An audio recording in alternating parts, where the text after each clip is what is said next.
आचार्य चाणक्य कहते हैं, दुश्मन को कभी भी कम नहीं आंकना चाहिए।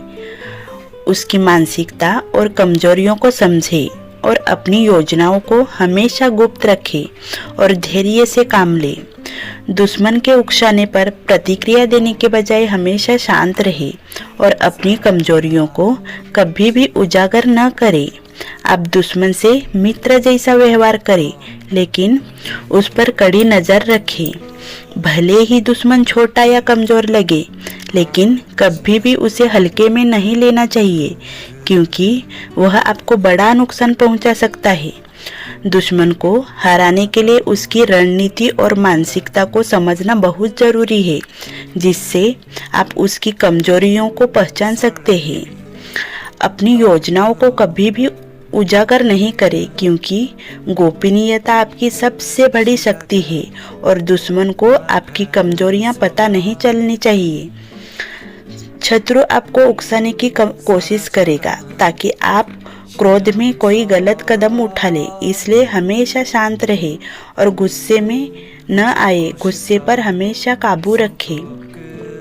दुश्मन के अच्छे व्यवहार से भ्रमित होकर उस पर भरोसा न करें, क्योंकि वह अवसर आने पर धोखा दे सकता है।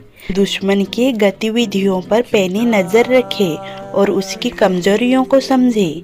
धैर्य से काम ले और सही समय का इंतजार करें। जब शत्रु आपको हानि पहुंचाने का प्रयास करे, तो आप पहले से ही तैयार होंगे। कई बार चुप रहना या अपनी उपलब्धि के बारे में बात न करना एक बहुत ही शक्तिशाली हथियार हो सकता है।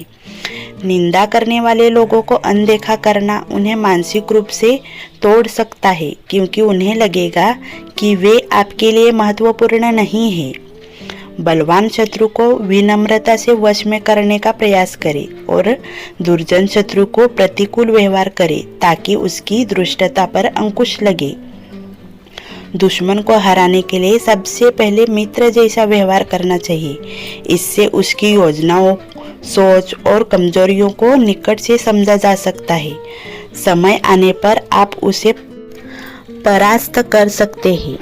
चाणक्य नीति के अनुसार शत्रु को से निपटने के लिए चालाकी, संयम और धैर्य की आवश्यकता होती है।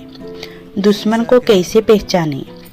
चाहे कैसी भी परिस्थितियां हो, वे हमेशा आपके हितों के विरुद्ध ही काम करते हैं। उनका विरोध, ईर्ष्या, प्रतिशोध की भावना, मनोवैज्ञानिक समस्याओं या इन सब का संयोजन और अन्य संभावित कारणों से ही हो सकता है।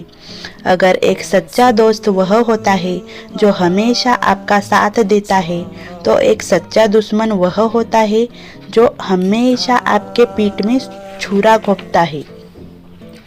बिना लड़े अपने दुश्मन को कैसे हराया जा सकता है? चाणक्य नीति के अनुसार बिना लड़े जीतने का सबसे आसान तरीका है खुद को इतना काबिल और आत्मनिर्भर बना लेना कि सामने वाला आपकी बराबरी करने की हिम्मत ही न कर पाए। चाणक्य कहते हैं कि ताकतवर और खुद पर भरोसा रखने वाले इंसान का कोई दुश्मन ज़्यादा देर तक उसका विरोध नहीं कर सकता। अगर आप अपने दुश्मन से जीतना चाहते हैं, तो जब आप उसका सामना करने जाए तो सबसे पहले खुद को जितना हो सके बेहतर बना ले। दुश्मन से टकराने से पहले खुद को ताकतवर बनाने पर अपना पूरा ध्यान केंद्रित करें। चाणक्य कहते हैं, दुश्मन से निपटने के लिए उसे कमज़ोर न समझे, उसकी हर चाल पर नज़र रखें और अपनी योजनाओं को गोपनीय रखें। दुश्मन को उकसाने की कोशिश न करें और उसके अच्छे व्यवहार से भ्रमित न हो जाए। शांत रहे, धैर्य से सही समय का इंतजार करें और अपनी रणनीति के अनुसार ही कार्य करें। चाणक्य कहते हैं कि दुश्मन चाहे कितना भी छोटा या कमज़ोर लगे, उसे कभी भी हल्के में नहीं लेना चाहिए, क्योंकि उसमें आपको नुकसान पहुंचाने की क्षमता हो सकती है। अपनी योजनाओं को और इरादों को कभी भी शत्रु के सामने नहीं बोलना चाहिए, इसे गोपनीय ही रखें। यही आपकी सबसे बड़ी शक्ति है। दुश्मन की उकसाने वाली हरकतों से बचें, क्योंकि वह आपको क्रोधित करके आपकी कमजोरियों का फायदा उठाना चाहता है। क्रोध या भावनाओं के आवेश में आकर कोई भी गलत कदम न उठाए। शांत और सूझबूझकर लिया गया निर्णय ही जीत दिलाता है।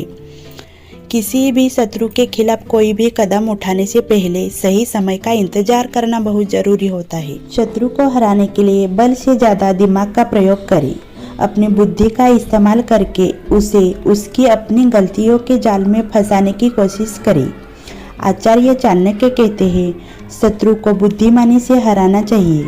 वह कहते हैं, शत्रु को पूरी तरह कुचल देना चाहिए। अपने शत्रु को किसी व्यसन में डाल दे, फिर वह कोई भी व्यसन हो, क्योंकि व्यसन से ग्रसित शत्रु होने से कोई फर्क नहीं पड़ता। व्यसनी व्यक्ति मानसिक रूप से कमजोर होता है और वह खुद में ही उलझा रहता है। आचार्य चाणक्य कहते हैं कि समय और हालात के अनुसार शत्रु से व्यवहार करना चाहिए। अगर शत्रु बलवान है तो उससे विनम्रता से जीतने का प्रयास करना चाहिए या अपने अनुकूल बनाने की कोशिश करनी चाहिए। इसी तरह दुष्ट शत्रु के साथ प्रतिकूल व्यवहार करना चाहिए उचित होता है, क्योंकि वह विनम्रता को कमजोरी समझ बैठेगा। इसलिए उसके साथ ऐसा व्यवहार करना चाहिए कि उसकी दुष्टता पर अंकुश लगे। वीडियो अच्छा लगा तो मेरे वीडियो को लाइक करें, शेयर करें और चैनल को सब्सक्राइब करें। Thank you.